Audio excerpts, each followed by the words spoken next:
야고보서 5장 13절로 18절 말씀을 한 절씩 교독하고 마지막 절은 함께 읽겠습니다. 제가 먼저 읽습니다. 너희 중에 고난당하는 자가 있느냐? 그는 기도할 것이요 즐거워하는 자가 있느냐? 그는 찬송할지니라. 그는 교회의 장로들을 청할 것이요 그들은 주의 이름으로 기름을 바르며 그를 위하여 기도할지니라.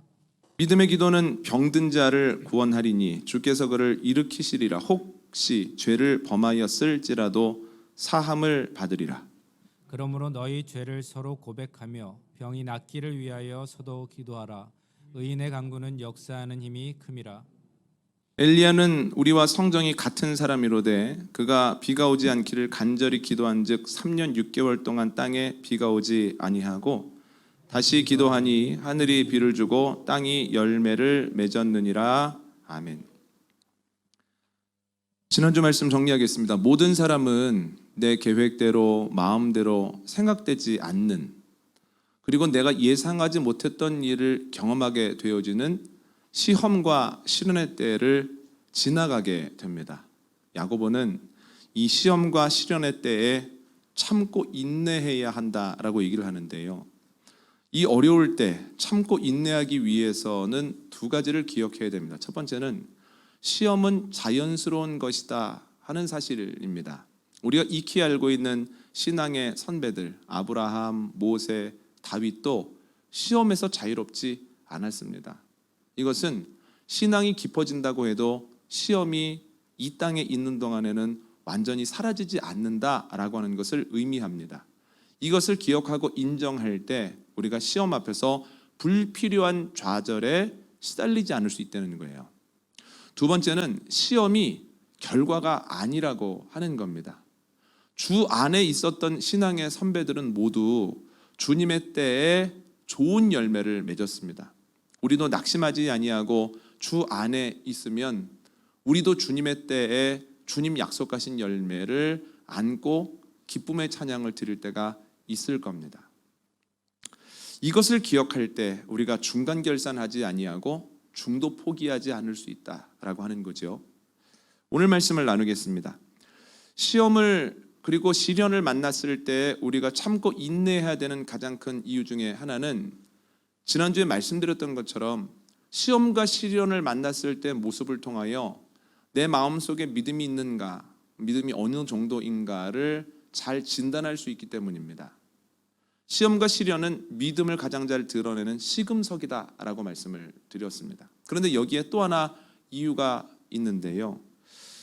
끝까지 인내하는 자에게 약속된 것이 있습니다. 한번 읽어볼까요? 요한계시록 21장 7절 말씀입니다. 시작. 이기는 자는 이것들을 상속으로 받으리라. 나는 그의 하나님이 되고 그는 내 아들이 되리라. 아멘. 끝까지 이긴 자, 최후 승리를 한 사람은 주님의 자녀가 되고 그에 합당한 상을 받는다는 거예요. 그래서 반드시 끝까지 인내해야 한다라고 하는 거죠. 그런데 어떻게 끝까지 인내해서 최후 승리를 거둘 수 있을까요? 야고보는 오늘 본문을 통해서 분명히 이야기합니다. 기도가 해답이다. 기도가 방법이다. 다시 말하면 기도하는 사람만이 끝까지 인내할 수 있고 기도의 자리로 나아가는 사람만이 최후 승리를 거두어 주님의 자녀로 일컬음을 받고 또한 주님께서 약속하신 상을 받을 수 있다는 거예요. 그래서 기도가 너무너무 중요합니다. 그래서 오늘은 기도에 대해서 두 가지를 나눠보려고 하는데요. 첫 번째는 언제 기도해야 하는가에 대한 문제입니다. 오늘 보면 13절 읽어볼까요? 시작. 너희 중에 고난당하는 자가 있느냐? 그는 기도할 것이요 즐거워하는 자가 있느냐? 그는 찬송할지니라. 아멘. 고난당하는 이라고 하는 헬라어 단어는 카코파테오인데요. 이것은 사람들에게 악한 대접을 받는다는 것을 의미합니다. 그러니까 야고보는 악한 대접을 받을 때, 누군가로부터 미움을 받을 때 그 사람 똑같이 미워하지 말고 계속 미움받는 중에 스스로 낙심하지 말고 기도해라, 이렇게 이야기를 하는 겁니다. 13절 뒷부분을 보면 기뻐하는 자, 즐거워하는 자는 찬송해야 된다라고 나와 있는데요. 즐거워하다라는 헬라어 동사는 유투메오입니다. 어떤 이가 평안한 상태에 있는 것을 의미합니다. 그래서 야고보는 평안한 상태에 있을 때는 찬송해라 이렇게 얘기를 합니다. 그럼 간단하게 고난을 당할 때는 기도하고 또한 기뻐할 만한 일들이 있을 때 평안할 때에는 찬송하라는 얘기인가 이렇게 나누기 쉽지만 주석학자들은 그렇게 이야기를 하지 않습니다. 대부분의 주석학자들이 이야기하기를 14절에 나오는 13절 뒷부분에 나오는 찬송이라고 하는 단어는 여러분들이 익히 알고 있는 시편이라는 단어와 어원이 같습니다. 시편이 무엇입니까? 하나님께 올려드리는 곡조 있는 기도입니다. 그래서 대부분의 주석학자들이 13절 뒷부분에 나오는 찬송은 단순한 노래가 아니라 하나님께 올려드리는 기도를 뜻한다라고 말합니다. 다시 말하면 야고보는 믿음의 사람들에게 너희가 순조로우냐 평안하냐 그때도 기도해야 된다라고 명령을 하고 있는 겁니다. 야고보는 기도에 대한 이야기를 이어갑니다. 14절을 한번 읽어볼까요? 시작. 너희 중에 병든 자가 있느냐? 그는 교회의 장로들을 청할 것이요 그들은 주의 이름으로 기름을 바르며 그를 위하여 기도할지니라. 아멘. 존 메가더에 의하면 14절에 나오는 병든 자라고 하는 단어는 아스테네오라고 하는 히라본데요. 신약 성서에 19번이 나옵니다. 그 중에 3번은 몸이 병들다 할 때 사용되었고 14번은 정신적으로 영적으로 약한 상태다 하는 것을 표현하기 위해서 이 단어가 사용되었습니다. 그러므로 14절의 내용은 믿음의 사람들이 몸과 마음과 영혼의 연약함을 경험하였을 때 혼자 고민하거나 힘들어하지 말고 장로들, 지금의 목회자들을 초청하여서 내 어려운 문제를 나누고 이것을 들은 목회자들은 열심히 기도하라는 거예요. 그러면 그 기도를 통하여서 하나님께서 역사하신다라고 하는 거죠. 그러니까 13절로 15절을 정리하자면 야고보는 믿음의 형제들에게 관계적인 어려움이 있을 때, 누군가에게 악한 대접을 받을 때, 혹은 내 몸과 마음과 영혼에 연약함이 있을 때, 내적 어려움이 있을 때, 반대로 모든 것이 순조로워 평안할 때 어떤 상황에 있든지 기도해야만 된다라고 이야기를 하는 거죠. 야고보에게 어떤 상황에서도 기도가 해답이라고 하는 거예요. 그런데 야고보만 이런 이야기를 하는 건 아닙니다. 바울도 똑같습니다. 한번 읽어볼까요? 데살로니가전서 5장 17절입니다. 시작. 쉬지 말고 기도하라. 기도하되 어떤 상황 속에서도 기도하라는 거예요. 쉬지 말라는 거예요. 그런데 야고보와 바울의 말은 예수님의 뜻과 일치합니다. 한번 읽어볼까요? 누가복음 21장 36절입니다. 시작. 이러므로 너희는 장차 올 이 모든 일을 능히 피하고 인자 앞에 서도록 항상 기도하며 깨어 있으라 하시니라. 아멘. 예수님 말씀하십니다. 너희가 앞으로 오게 될 어려운 일을 피하려면, 그리고 그 날에 내 앞에 떳떳하게 서려면 항상 기도하는 가운데 깨어 있어야 된다는 거예요. 만약에 너희가 어떤 상황 속에서 기도하지 아니하여 마음이 둔해진 상태로 있으면 그 날이 도적같이 올 것이라고. 아니, 이 날이 왜 이렇게 왔지? 깜짝 놀라고 주님 앞에 온전히 설 수 없다라고 이야기를 합니다. 항상 기도하라는 거죠. 늘 깨어 있으라는 거죠. 그리고 예수님께서는 습관적으로 쉼 없는 기도를 통하여서 우리에게 기도의 본을 보여주셨다라고 하는 겁니다. 여러분, 기도가 해답입니다. 관계적인 어려움을 겪을 때에도 기도가 해답이고, 몸과 마음과 영혼의 연약함을 만나게 되었을 때에도 기도가 해답이고, 또한 모든 것이 순조로워 평탄하고 넉넉할 때에도 기도의 자리로 나아가야 합니다. 여러분, 말씀을 기억하고 내가 어떤 상황에 있든지 기도의 자리로 늘 깨어 기도하기로 힘쓰는 저와 여러분 되시기를 원합니다. 두 번째로, 그럼 왜 기도해야 될까요? 2가지로 또 나눠봤는데요. 첫 번째는 기도할 때 능력이 나타나기 때문입니다.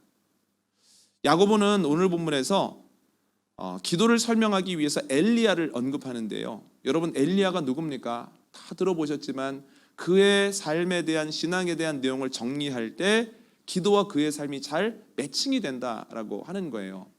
북이스라엘에 오므리라고 하는 왕이 살았습니다. 군대 장관 출신이었다가 왕이 된 사람입니다.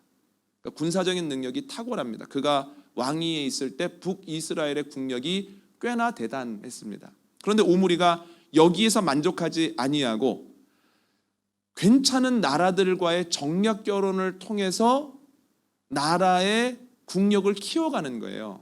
그는 자신의 아들을 두로의 공주였던 이세벨과 결혼하게 합니다. 그런데 이스라엘보다는 두로가 훨씬 더 유명하고 잘 사는 곳이에요. 어찌 보면 기우는 결혼이에요. 그래서 이세벨이 올 때 마음대로 합니다.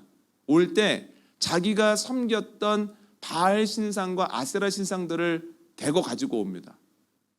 또한 자기가 예배해야 된다고 하면서 800명이 넘는 바알과 아세라 이방 선지자들을 데리고 옵니다. 그리고 시집 와서는 바알 신전을 짓고 아세라상을 또 만들어 세웁니다. 이와 더불어서 하나님을 섬기는 그 단을 허물어버리고 하나님의 이름을 말하는 하나님의 선지자들을 죽이기 시작합니다. 하나님께서 이 모습을 보시고 엘리야를 통해서 아합에게 말씀하십니다. 앞으로 너희의 죄 때문에 꽤 오랜 동안 이스라엘에 비가 내리지 않을 거다. 그리고 엘리야의 기도를 통해서 하늘 문을 닫아버리십니다. 그때부터 3년 반 동안 이스라엘에 비가 한 방울도 내리지 않았다는 거예요. 그러니까 엘리야의 기도에는 능력이 있었다는 거예요. 기도 한 번에 하늘 문이 닫히고 비 한 방울 안 내렸으니 말입니다. 비가 안 내린 지 3년만 정도 되었을 때 하나님이 엘리야에게 말씀하십니다. 이제 때가 됐다. 이세벨이 데리고 온 이방 선지자들 850명과 대결을 해라. 어찌어찌하여 갈멜산에서 대결을 하게 되는데요. 규칙은 간단합니다. 양쪽에 자신이 하는 방법대로 제단을 쌓고 거기에 나무를 버리고 그 위에 제물을 올린 이후에 불을 내려주십시오. 이렇게 양쪽 자기 신에게 기도하는 겁니다. 그러면 불 먼저 붙는 쪽이 이기는 겁니다. 한쪽은 붙고 한쪽은 안 붙으면 이건 말할 필요도 없는 거죠. 이방 선지자들이 먼저 합니다. 단을 잘 쌓아놓고 그 위에 제물을 놓고 자신의 신을 부르기 시작합니다. 그런데 불이 안 내리는 거예요. 그러니까 더 크게 부릅니다. 그랬더니 엘리야가 옆에서 조롱합니다. 야, 니네 신이 자나보다 야, 좀 크게 해봐라. 근데 아무리 생각해도 이건 너무했습니다. 아무리 해도 안 돼서 답답한 사람한테 울고 싶은데 뺨을 때린 것 같지 않습니까? 아무튼 아무리 해도 안 되는 거예요. 그러니까 그들이 급기야는 더 열심히 할 수 없을 만큼 하다가 안 되니 칼과 창으로 자신의 몸에 상처를 내서 피를 보이기 시작합니다. 그만큼 자신들은 간절하다는 거예요. 그런데 저물 때가 다 되었는데도 어떤 일도 일어나지 않습니다. 그때 이제 엘리야가 시작하는데요. 12지파를 상징하는 돌 12개를 가지고 단을 쌓습니다. 그 위에 나무를 버리고 정성스럽게 각을 뜬 송아지를 올립니다. 그리고 그 위에 물을 4통이나 붓습니다. 주위에 고랑을 파는데요. 고랑에도 물이 가득하게 됩니다. 그리고 나서 엘리야가 기도합니다. 주님 응답하옵소서. 참 하나님은 주님이시라고 하는 것을 좀 많은 사람들이 알게 하고 보게 하옵소서. 그렇게만 기도했는데 갑자기 하늘에서 엄청난 불이 떨어져서 단 위에 있는 재물만 태운 것이 아니라 4통이나 물을 부었었는데 불이 내리고 난 다음에 보니까 그 제단 주위가 물이 하나도 없이 말라 있었다라고 하는 거예요. 이게 뭘 의미합니까? 엘리야의 기도에는 능력이 있다라는 거예요. 그 뒤에 엘리야가 아합에게 얘기합니다. 이제 큰 비가 내릴 겁니다. 그리고 갈멜산 꼭대기에 가서 기도를 하는데요. 얼마나 비를 내려달라고 간절하게 기도했던지 열왕기상 18장 42절을 보면 엘리야가 자신의 머리를 무릎 사이에 넣고 기도했다 이렇게 이야기를 하고 있습니다. 얼마나 간절하게 몸을 굽히려서 기도했는지를 알 수 있죠. 그렇게 간절하게 기도하고 사환에게 비 올 것 같으냐 하늘 좀 보고 와라 그랬더니 구름 한 점 없습니다. 어서 얘기하는 거예요. 그렇게 열심히 기도했는데 또 열심히 기도합니다. 가봐라. 그래도 똑같습니다. 구름 한 점 없습니다. 7번째까지 아무런 말이 없었는데 7번째 와서는 이런 얘기를 합니다. 그런데 손바닥만한 구름이 떴네요. 이게 신호다. 아합에게 가서 빨리 물이 넘쳐서 어려움 당하기 전에 궁으로 돌아가라고 얘기를 해라 하고 본인도 집으로 출발하기 시작합니다. 그런데 얼마나 큰 비가 내렸던지 3년 반의 가뭄을 해소하고도 남을 만한 비가 쏟아져 내렸다는 거예요. 여러분, 엘리야의 기도에는 능력이 있습니다. 여러분, 지켜본 것처럼 기도에는 능력이 있습니다. 그런데 엘리야에게 능력이 있는 것이 아니라 엘리야의 기도에 능력이 있는 거죠. 하나님이 여러 가지 상황 속에서 엘리야에게 너 기도해야 돼. 이스라엘을 위해서 기도해야 돼. 이스라엘을 위해서 간구해야 돼. 기도하게 하시고 그 주님의 말씀에 순종하여 기도하였을 때 하나님이 기도를 통하여 일하셨다는 거예요. 여러분, 기도는 능력이 드러나는 통로입니다. 그러므로 우리가 어떤 상황에서도 어려울 때 더더욱 해야 되는 것은 기도다라고 하는 거예요. 기도할 때 하나님이 기도를 통하여 일하실 것이기 때문입니다. 여러분, 어려운 일이 있을 때 미워하지 말고 낙심하지 말고 좌절하지 말고 기도하는 저와 여러분 되시기를 원합니다. 또한 순조로울 때 평탄할 때 자랑하지 말고 또다시 기도의 자리로 나아가는 저와 여러분 되시기를 원합니다.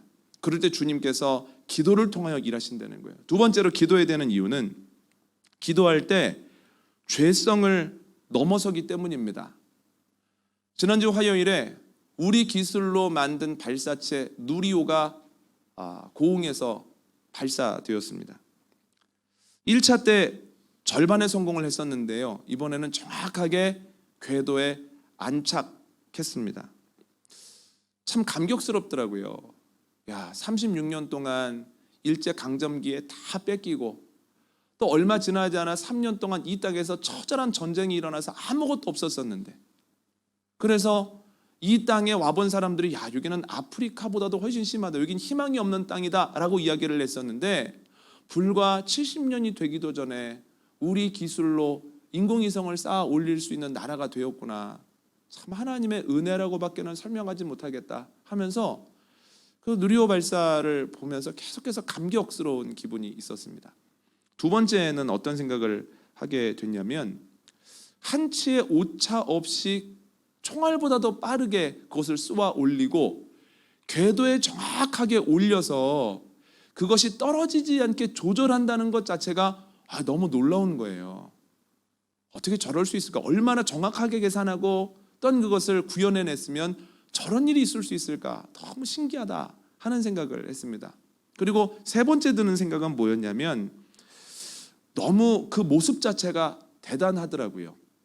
쫙 올라가기 시작하면서 큰 불꽃이 일어나는데, 시간이 조금 지나자 1단 로켓이 분리되고 페어링이 분리되고 2차 로켓이 분리될 때 굉장히 빠른 속도로 더 나아가는 것을 보면서 장관이다 라는 생각을 했는데요. 설교를 준비하다가 누리호에 대해서 이런 생각이 났습니다. 중력의 힘이라고 하는 게 이렇게 대단하구나. 1톤 정도를 궤도에 올리기 위해서는 대단한 에너지가 필요하고 대단한 기술이 필요하고, 왜냐하면 그만큼 중력이 당기는 힘이 만만치 않다는 거예요. 여러분, 우리가 이 땅에 사는 동안에 죄성이라고 하는 중력의 영향을 받습니다. 물체가 자연스럽게 떨어지려는 성질을 갖는 것처럼 우리의 마음도 가만히 놔두면 하늘을 향하지 않고 땅을 향합니다. 그래서 오죽하면 바울이 골로새서 말씀을 통해서 너희가 예수 그리스도의 생명을 얻었으면 위의 것을 생각해라. 왜 그리스도 예수로부터 살리심을 받고 생명을 받았음에도 불구하고 똑같이 아래를 보고 땅을 보면서 너희의 삶을 살아가려고 하냐라고 얘기할 정도로. 왜 그렇습니까? 아래가 자연스러운 방향입니다. 어떤 일이 일어났을 때 주님이라고 바라보기보다는 다른 사람은, 내 과거는 땅을 바라보는 것이 우리의 자연스러운 현상이라는 거예요. 이게 뭡니까? 죄성입니다. 우리의 고개를 올라가지 못하게 하고 잡아당기는 힘이 있다는 거예요. 이뿐만이 아니고요, 어려움이 있을 때도 똑같습니다. 문제가 생겼을 때 희망을 갖는 것이 아니라 자연스럽게 절망하고 나쁜 생각을 하는 것이 우리의 모습이라는 거죠. 죄성 때문에 그렇습니다. 여러분, 생각해 보십시오. 방금 나눈 엘리야는 주님의 크신 능력을 반복적으로 보았습니다. 이 정도 경험하면 무서운 것이 없는 것 같습니다. 보십시오. 850명의 이방 선지자와 대결해서 이겼습니다. 겨우겨우 이겼습니까? 아니요. 한 번에 주님 보여주옵소서 이 한마디에 불이 쏟아져 내렸다는 거예요. 또한 간절히 기도하였을 때 3년 반의 기근을 무색하게 할 만한 큰 비가 내렸다는 거예요. 그러면 앞으로는 어떤 일을 만나도 무섭지 않을 것 아닙니까? 그런데 이세벨이 자기가 데리고 온 선지자가 다 죽었는데도 엘리야가 기도했을 때 큰 비가 내렸음에도 불구하고 그의 마음이 수그러들지 아니하고 더 강팍해지더라는 거예요. 내일 이맘때까지 내가 엘리야 반드시 잡아서 죽인다 하는 이야기를 합니다. 그 이야기를 전해 듣고서 엘리야가 두려운 마음을 갖습니다. 야, 이건 안 되겠다. 이세벨은 되는 사람이 아니구나. 더 큰 걸 보여줘도 안 되겠는 걸 계속해서 낙심하는 마음이 들다가 와, 나라도 피해야 되겠다 해서 사원을 머물라고 하고 본인이 하루 광야길로 도망갑니다. 그런데 도망가다가 아유, 나는 끝났구나. 이렇게 도망간다고 해도 안 돼. 이미 결론을 내리고 로뎀나무 아래에 앉아서 죽기를 구했다라고 하는 거예요. 여러분, 엘리야마저도 어려운 일을 만났을 때 자꾸만 부정적인 생각을 하다가 부정적인 결론을 내죠. 엘리야뿐입니까? 아니요, 이스라엘 사람들도 그렇다라는 거예요. 이스라엘 사람들이 출애굽하기 위해서 하나님이 많은 능력을 애굽 땅에 보여주셨습니다. 그러니까 출애굽한 사람들은 적어도 10번의 놀라운 주님의 능력을 봤다는 거예요. 그 정도 능력을 봤으면 어려운 일이 있을 때 두려워하지 말고 어려운 일 앞에서 잠시 당황했더라도 다시 마음을 다잡아야 할 텐데 그렇지 않았다라고 하는 거예요. 얼마 지나지 않아 홍해를 만납니다. 그리고 홍해 뒤편에는 애굽의 병사들이 병거를 타고 쫓아옵니다. 그랬더니 두려운 마음이 듭니다. 아, 이건 안 되나 보다. 이건 바뀔 수 없네. 애굽은 못 이기나 보다. 그러다가 나중에는 아, 우리는 여기서 죽는구나. 그래서 뭐라고 얘기합니까? 모세에게 와서 애굽에 매장지가 없어서 우리를 이리로 데리고 왔습니까? 우리의 삶이 끝난 거 아닙니까? 죽은 거 아닙니까? 하면서 결론을 얘기했다라고 하는 거예요. 그렇게 많은 은혜를 경험했음에도 말이죠. 그런데 그들뿐만이 아닙니다. 신약을 보면 바울도 똑같습니다. 한번 읽어볼까요? 로마서 7장 21절과 21절로 24절입니다. 시작. 그러므로 내가 한 법을 깨달았노니 곧 선을 행하기 원하는 나에게 악이 함께 있는 것이로다. 내 속사람으로는 하나님의 법을 즐거워하되 내 지체 속에서 한 다른 법이 내 마음의 법과 싸워 내 지체 속에 있는 죄의 법으로 나를 사로잡는 것을 보는도다. 오호라, 나는 곤고한 사람이로다. 이 사망의 몸에서 누가 나를 건져내랴. 아멘. 바울의 마음속에서도 선한 방향으로 나아가려고 하는 것과 나쁜 방향으로 나아가려고 하는 것이 치열하게 싸우는 거예요. 그런데 참 놀라운 것은 번번이 악한 마음으로 나아가고자 하는 그 법이 이겨버립니다. 죄법, 사망의 법이 이기죠. 그래서 바울이 뭐라고 얘기를 하냐면 오호라, 나는 곤고한 사람이로다. 그러니까 다른 성경본에 보면 나는 비참한 사람이다. 희망 없는 사람이다. 누가 나를 이 상황에서 건져내주랴. 나는 끝났다라는 이야기를 합니다. 여러분, 하나님의 능력을 반복적으로 본 엘리야, 이스라엘 백성, 그리고 바울이 문제 앞에서 이렇게 낙심한다면 우리는 말할 것도 없습니다. 문제를 만나는 순간에 희망을 가져보려고 해도 문득문득 두려운 마음이 들고 안 좋은 생각이 들다가 결국 그리로 가서 굳어질 수밖에 없는 거예요. 깊이 들여다보면 노력하는 과정 속에서도 아, 이 문제는 안 돼. 저 사람은 안 바뀌어. 이거 안 될 거야 하는 결론을 가지게 될 때가 많다라고 하는 거죠. 우리의 마음속에 죄법과 생명의 법이 같이 있습니다. 두 길로 갈 수 있는 가능성이 우리에게 있는 거예요. 그러면 한 번은 좋은 길로 갔다가 한 번은 나쁜 길로 갔다가 그렇게 반반씩 선택을 하면 그래도 희망이 있을 텐데 바울의 말처럼 우리는 번번이 낙심하고 번번이 절망하는 길로 희망 없음을 결론으로 갖게 되어지는 길로 가게 된다라고 하는 거죠. 왜 그럴까요? 우리가 죄성을 가지고 있기 때문입니다. 그럼 어떻게 하면 좋을까요? 한번 읽어볼까요? 로마서 8장 1절로 3절입니다. 시작. 그러므로 이제 그리스도 예수 안에 있는 자에게는 결코 정죄함이 없나니 이는 그리스도 예수 안에 있는 생명의 성령의 법이 죄와 사망의 법에서 너를 해방하였음이라. 율법이 육신으로 말미암아 연약하여 할 수 없는 그것을 하나님은 하시나니 곧 죄로 말미암아 자기 아들을 죄 있는 육신의 모양으로 보내어 육신의 죄를 정하사. 아멘. 바울은 고백합니다. 생명의 성령의 법이 죄와 사망의 법에서 우리를 해방했다는 거예요. 하나님의 아들이 십자가를 지시는 순간 죄의 권세를 하나님이 이기셨다는 거예요. 그때부터 싸움의 양상이 달라진다라고 하는 거죠. 생명의 성령의 법이 죄와 사망의 법을 압도할 수 있는 가능성이 생기고, 우리가 성령으로 충만하고 성령 충만을 위하여 기도할 때 번번이 져서 내려가던 사람들이 이제는 엠마오가 아닌 예루살렘으로 다시 올라가는 사람들처럼 이제는 생명으로, 희망으로, 능력으로 나아가게 되어진다라고 하는 거죠. 여러분 기억하십시오.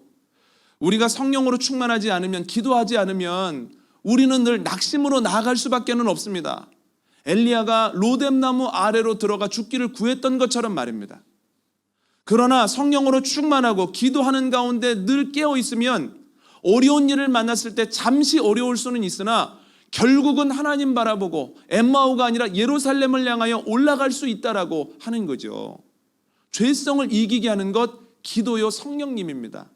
여러분 이것을 기억하고 더욱 기도의 자리로 나아가고 더욱 성령의 충만함을 구하는, 문제가 있을 때 이거 끝나면 기도할게요, 어려워서 기도 못하겠어요가 아니라 어려운 거 보니까 기도할 때다, 지금 기도해야 이길 수 있다 하는 분명한 믿음 가지고 나아가는 저와 여러분 되시기를 원합니다.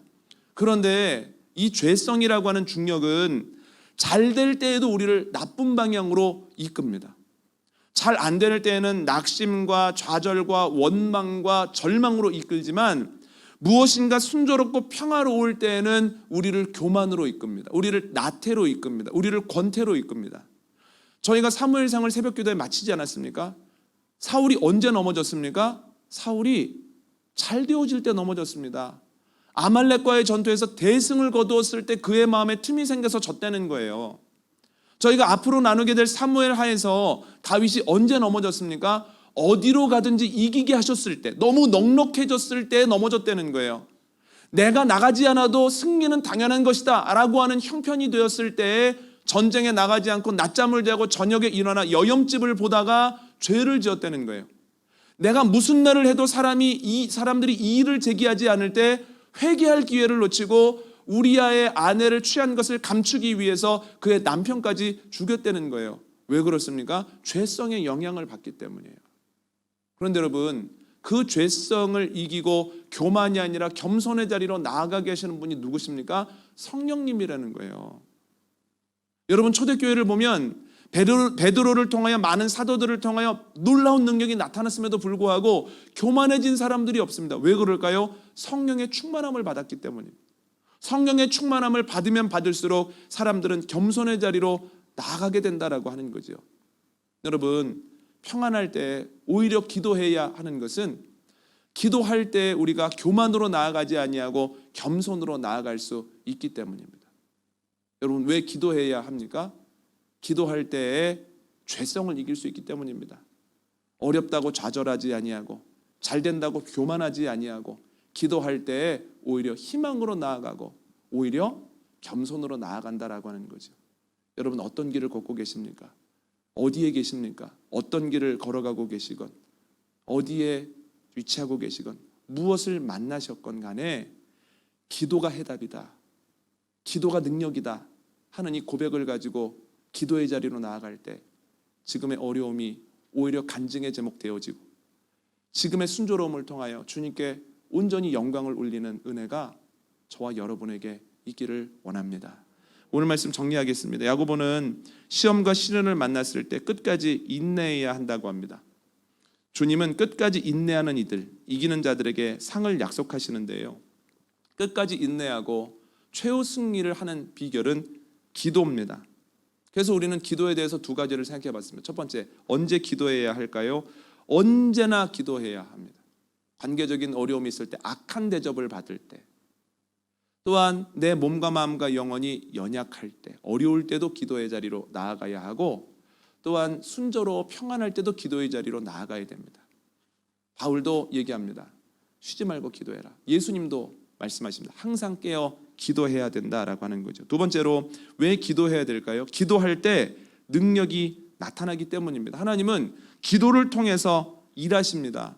그래서 어려울수록 기도해야 된다는 거예요. 또한 기도할 때 죄성을 이기기 때문입니다.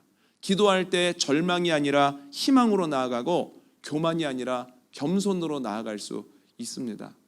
여러분, 기도가 방법임을 깨닫고 더 기도의 자리에 나아감으로 지금 경험하고 있는 모든 것들이 주님께 영광을 돌리는 통로가 되어지는 기쁨이 저와 여러분에게 있기를 원합니다.